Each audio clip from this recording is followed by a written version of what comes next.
Two strikes, delivered as one, the second always weaker, a species signature no other woodpecker shares. Wood chips fly with every hit, proof this bill can outstrike almost anything else in the forest.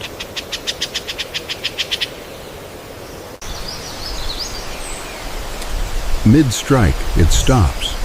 A single unfamiliar sound is enough to interrupt even this much momentum.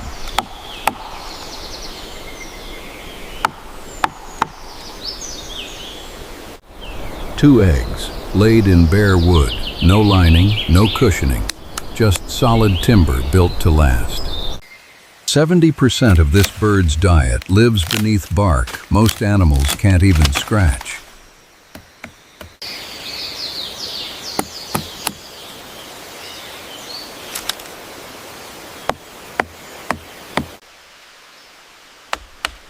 Peak drilling force comes from repeated high-frequency strikes, not brute single blows.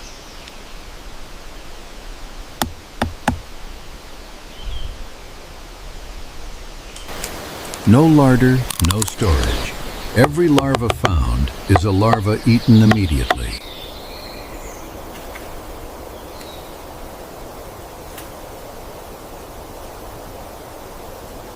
Beetle larvae burrow deep into rotting heartwood, forcing excavation past the outer shell.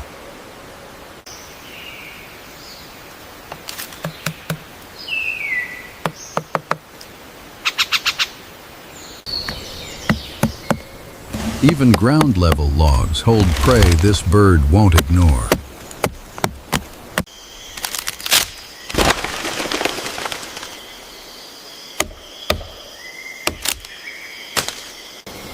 Strike frequency rises, the instant sound confirms exactly where prey is hiding.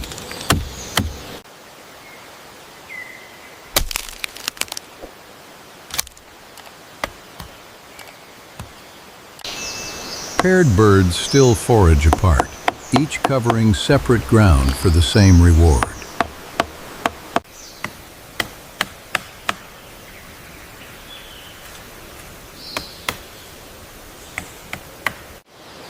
Hard, dry wood demands more force per strike than any other feeding surface here.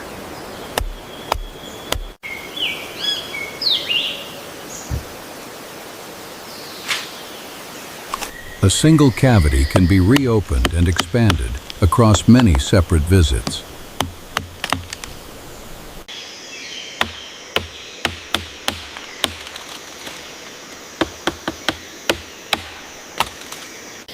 Sound, not sight, tells this bird exactly when to stop striking and start listening.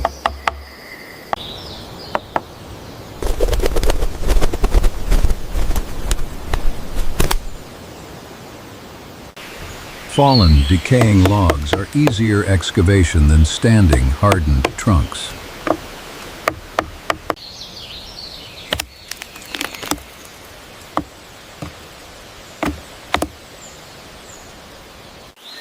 Feeding and scanning happen almost simultaneously. Vigilance never fully switches off.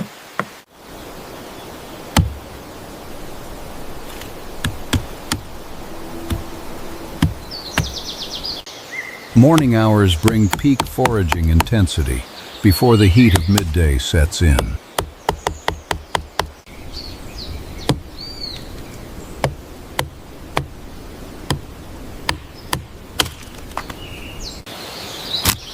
Persistence pays here, striking one point repeatedly until the tunnel finally opens.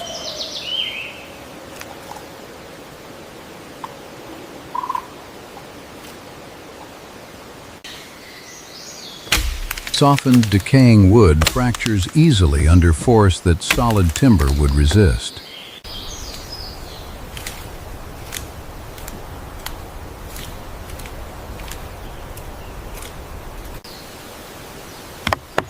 Strike bursts pause deliberately, giving the bird time to reassess sound feedback.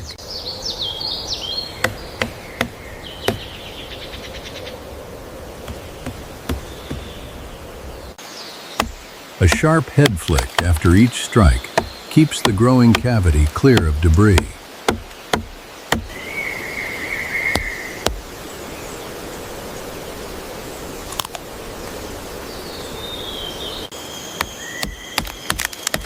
10 unbroken strikes or more, heartwood simply demands sustained, repeated force.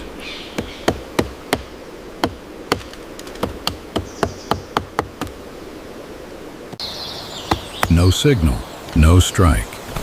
Energy spent probing empty wood is energy wasted.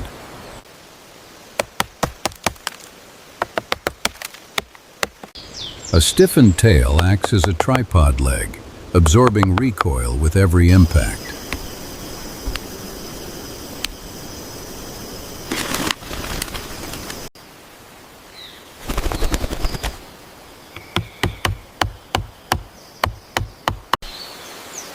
Morning foraging is only the beginning. What this bird carves next will decide everything. Nest tree selection depends entirely on wood soft enough to carve, yet stable enough to hold.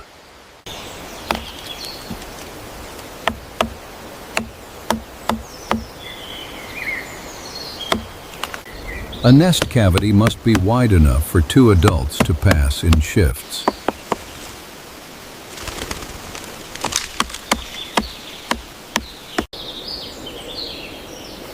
Depth is the only real protection a cavity this exposed can offer.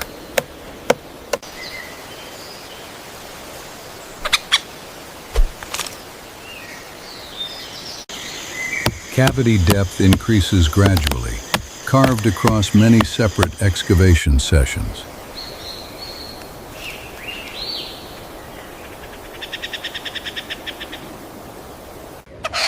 Sustained excavation in solid wood is physically exhausting. Rest is not optional.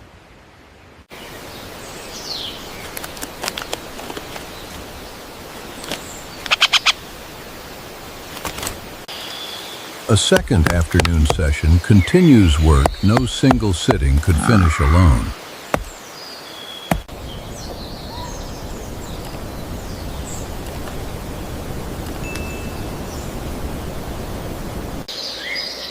This oval shape is deliberate, distinct from any shallow feeding hole nearby.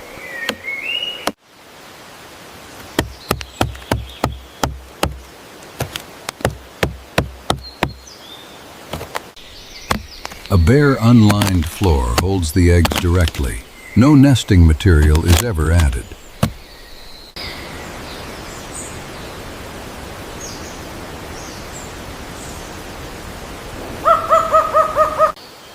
A tightly fitted entrance limits exactly which intruders can force their way inside.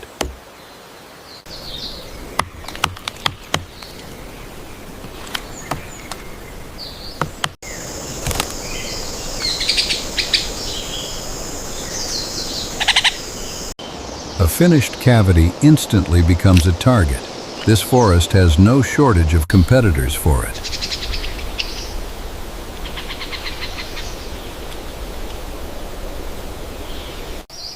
Height itself is a tool. Sound off a dead treetop carries far beyond the canopy.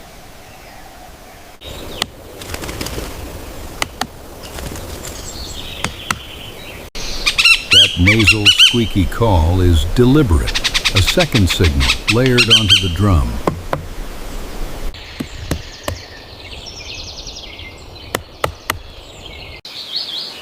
Boundary patrols are routine, not incidental. Territory unchecked invites competition.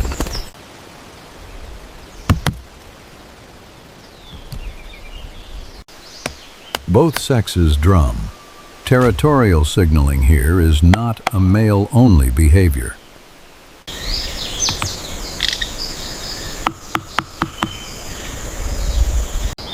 Signal intensity rises specifically near contested boundaries with neighboring pairs.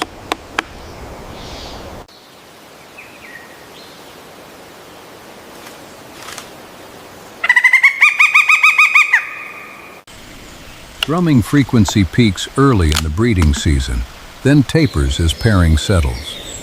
Paired birds exchange drum signals across distance, a form of long-range contact.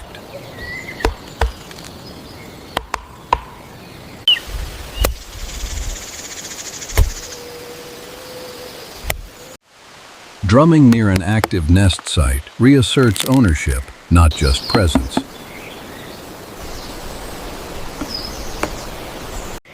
Daytime incubation alternates between parents. Neither sits alone for the entire shift.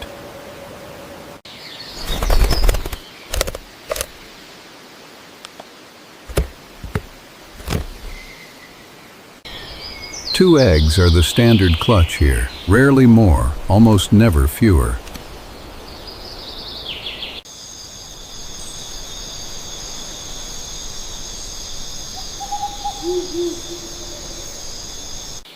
This chick hatches naked, blind, and almost entirely helpless, standard for this species. To most species, that vulnerability would be fatal. Here, it is simply routine.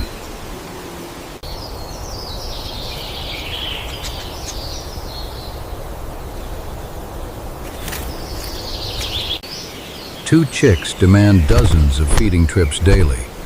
Parental care here is relentless, not occasional.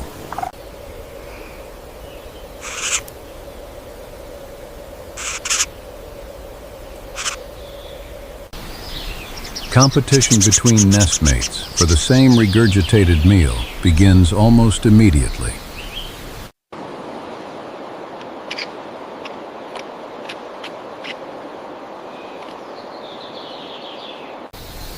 Waste removal is not housekeeping.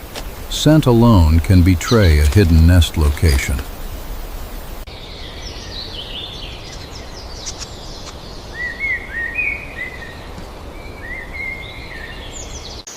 Short calls from a parent outside are enough to trigger fledging instinct.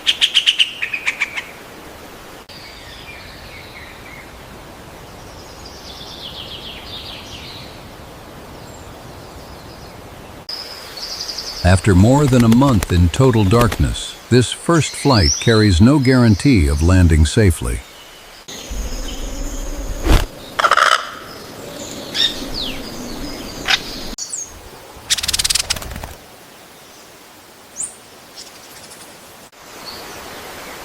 Feather maintenance follows every prolonged excavation session, not just at day's end.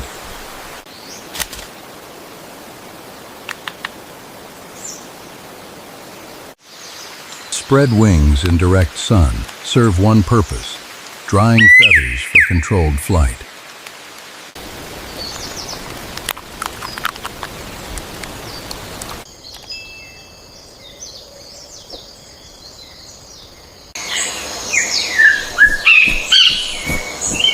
Daily movement alternates between separate foraging grounds and the nesting territory itself. Each bird keeps its own separate roost. Even mated pairs never share one hole.